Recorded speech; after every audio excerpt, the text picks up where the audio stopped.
hit the live thing. Zach, are you going to do like a little hey, what's up or intro thing, or are we just going to go for it? Nah, let's Are just you go for it. guys recording like a video to put up somewhere, or is it just voice? Or It'll be just voice. okay, Yeah, it comes up on YouTube, and then I make it an MP3, and then it's just podcast. cool. Yeah. Now we'll just start. Just go ahead and ask them whatever you got, Emily, and I'll just chime in if I have anything. Okay. Well, I just wanted to know. So you posted some things about training in Kona, and I guess it's not your most favorite place to run. Yeah, well, we did a long run 2 days after we got there. That was maybe a bit of a mistake. We really hadn't acclimated to the heat properly, and that was pretty rough. And yeah, I mean, it's not beautiful running there. I mean, you're right on the highway, and there's trucks whizzing by. It's 30 degrees, crazy humidity. So I was pretty miserable that day. Yeah. Yeah. Afterwards, you're like, oh God, take me up on like into the forest somewhere. Yeah, I mean, after that day, I was like, yeah, why would I even want to do this race? There's no way. But I mean, once we've been there for a week, it got better, and we had another couple long runs, and then you kind of, you're used to the heat, and you learn to enjoy it a bit. Yeah. Well, speaking of, why would I ever want to do this race? Is Chattanooga something that you want to get some points going for the 2016 season, or I mean, what? Yeah. Yeah, certainly not writing off trying to qualify for 2016. That wasn't my goal this year. I wasn't trying to get there this year, so that was totally fine that I didn't get the qualification spot. But I do want to put myself in a position for 2016 um, to get it, and if that is an option, and if I want to do it. And right now, I kind of do want to do it, but we'll see where the season is and where I'm at fitness-wise, and we'll make that decision later. Okay. Zach, anything? Yeah, so fourth at CDA, how did that race go for you? Were you happy with your results? No, that was part of the reason I'm doing Chattanooga. I put a lot of focus on that race and wanted to have a really good one, and it just didn't turn out that way. Um, so as soon as I finished that race, I was pretty confident that I would do another Ironman this year, and I didn't want to rush into another one, so I kind of looked later in the year, and Chattanooga was kind of perfect timing. So you went to Chattanooga kind of not planning last year because of the Tahoe cancellation. Is Chattanooga a course that you think suits you? It's a beautiful course, it really is. Last year, I was a bit surprised at how it really never broke up on the bike. So there was a big group for quite a while. I'd say even 70, 80 miles into the bike, it was still a big group, 20 guys or so. But now knowing the course, I'm yeah, I think it does suit me. I mean, it's rolling the whole day, and kind of my plan is just to go out there and try and break that group up. So with the downriver swim, it everyone just kind of comes out together, and that's kind of unavoidable when it's a little bit of an easier swim. Um, so yeah, I'm just gonna try and put the hammer down early and see what happens. Is the swim going to be as fast as last year? I've been hearing things like, oh, they're not going to have the dam open as much. It won't be like 37 minutes. Have you been in the water? I mean, what do you Um, yeah, I think, or have what been have in they the water, said? but looking at the river, it's still flowing, like it's still moving, but it's definitely lower than last year. So I'd imagine it's probably not going to be as fast as last year. I think I swam. Yeah, there was Eric Lincoln and Barrett Brandon. They swam 37 minutes or something like that, and I was 2 or 3 minutes behind them. So um, yeah, we'll see where that shakes out this year. But I'd imagine it'll be probably 4 or 5 minutes slower than last year. And looking at the start list, I mean, you do have a kind of some good swimmers, like you have TJ and Matt Sharbat and Eric Linkman and Ben Collins. Do you think that they're going to try to like get as far ahead as they possibly can in the swim and then try to stay away? I mean, Yeah, I'm sure that's the way it'll play out. I mean, having raced Ben numerous times over the 70.3 distance, I think this is his first go at an Ironman, if I'm not mistaken. Yeah, yeah, that's what we've so heard. Yeah. Yes, so that could go badly at about mile 70 of the bike if he doesn't play it Yeah, right. you never know. I mean, the way he races a half is, I mean, he just goes as hard as he can right from the get-go and then hangs on the run. Um, Maybe he'll have a little bit of restraint given that it's an Ironman, but I mean, he's still an incredibly strong swimmer biker. And then, yeah, that'll more than likely form a group with him, TJ, Eric. There's some other really good swimmers in the group too. So um, there'll be a group out of the water. It's just a matter of seeing how much that gap is and whether or not I want to try and go after them. And with Ben there, I don't think I'll try too hard. I mean, I don't want to blow myself up trying to get those guys. Right. I mean, you would have the patience to kind of say, oh, I'll just gobble them up on the run. Yeah, that's what my hope would be for sure. Just to limit the loss on the bike and hopefully break up the big group and get away on my own. But then yeah, just have a strong run and reel in those guys. Yeah. Is it nice to just bike on your own because you don't, I mean, there's the advantage of being in the group, but at the same time, the disadvantage of having to worry about, positioning and penalties and things like that? Yeah, especially on this course because I mean the hills are there, but they're not climbs. So I mean, you're just rolling all the time, and in a big group, it just that accordion effect is always happening. And if you're in the middle of the back of that group, it's really frustrating. So um, I just want to get away, put down my own effort, ride the watts that I know I can ride, and that usually leads to my best run leg. Yeah.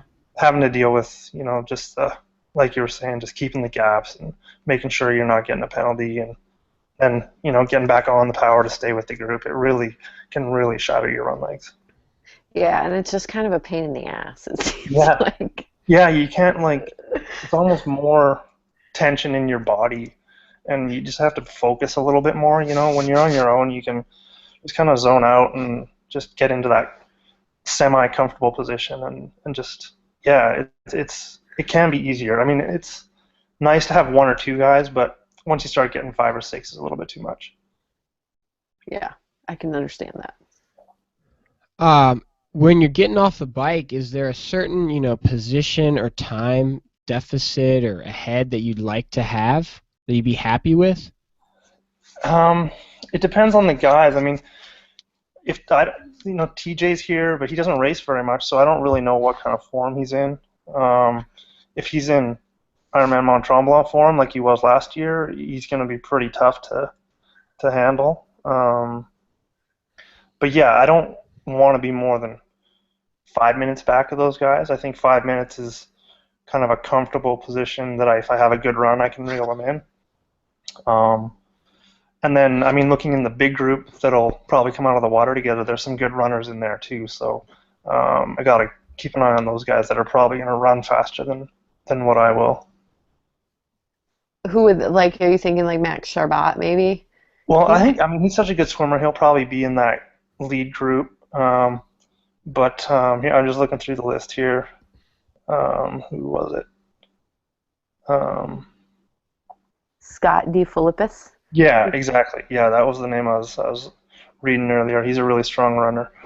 Yeah. And then there's some Scandinavian guys that I kind of looked into them a little bit, and they seem pretty good. So you never know what'll happen there. Yeah, you just don't know kind of where people are. Like, is this just, oh, I'll race, or is this like they're really, you know, Yeah, yeah, zeroing in on this race? But that's why you race on the day and not on paper. yeah. And then I mean, you just gotta kind of make decisions as the day goes along. I mean, you can go in with a plan and have it try and go that way, but more often than not, you kind of got to make adjustments and yeah, just try and keep those lead guys in touch, and then put some distance on the guys that I worry about on the run. Sounds good to me. Yeah, at the end of the day, at the end of the race, do you just want to have the best race you can, or are you obviously looking for first place or nothing? I wouldn't say first or nothing, but yeah, definitely want to win this one. If I have a good day and I end up just being able to race the entire day, and I end up second, third, that's okay. I mean, I'll be happy with that. Um, Finishing off the podium in fourth is always a little disappointing, even if you do have a good day.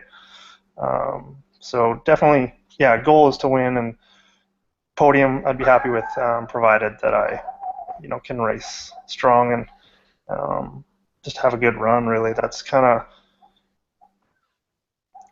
what defines a good day. Just staying in the moment and being able to race the entire race. Those last 6 miles mentally, sometimes you can just check out and just not want to be there anymore, and that's a tough thing with Ironman, is just staying engaged for 8, 9 hours.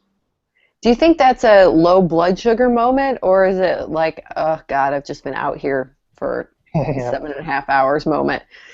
it's probably both. Yeah, it's you know you kind of get off the bike, get fueled as best you can, but no matter what, by the end of the run, you're going to be running low on fuel for sure. And then, yeah, I mean, it's just in general, it's just a long day to be focused and in a race. So that's a huge part of it.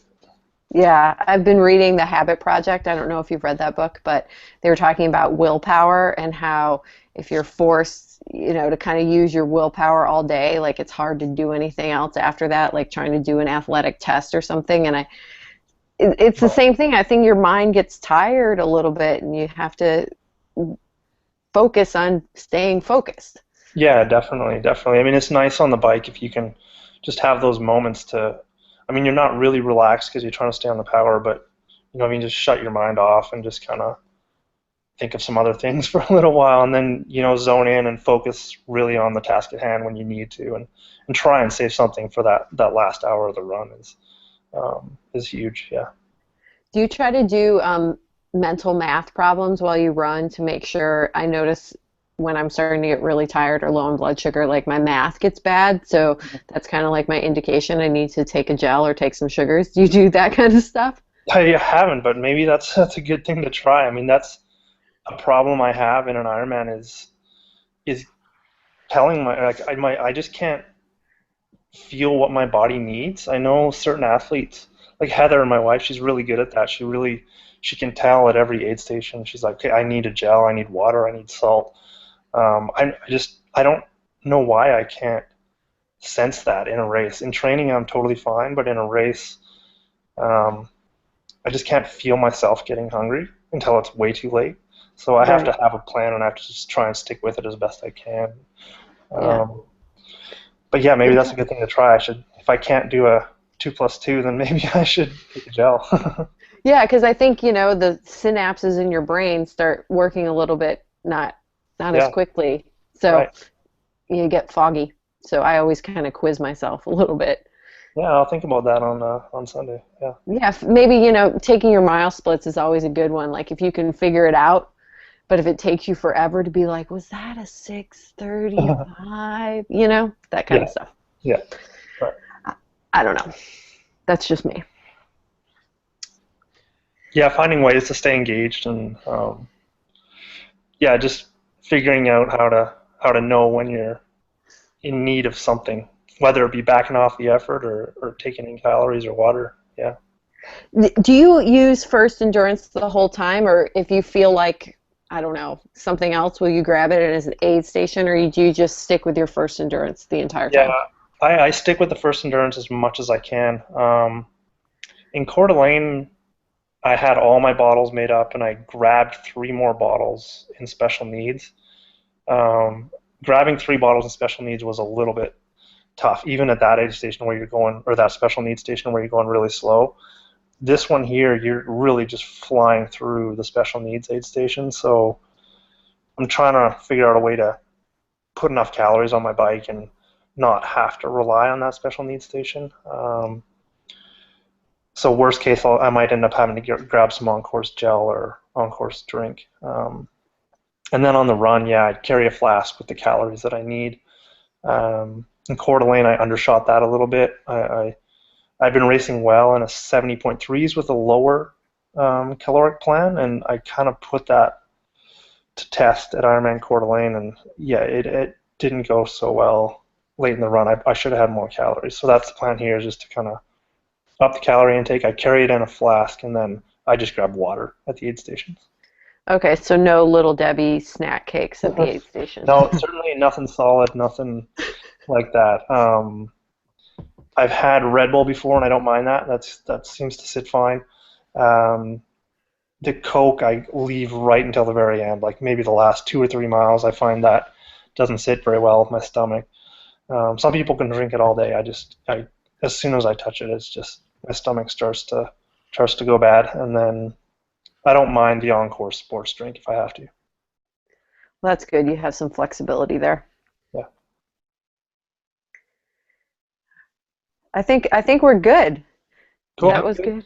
Yeah. Anything else you want to add, Trevor? Um, no, yeah, that was great. Thanks, guys, for the interview. Yeah. Yeah, All thanks right. for joining us. Yeah. Yeah, All no, right, I'm going to stop the broadcast.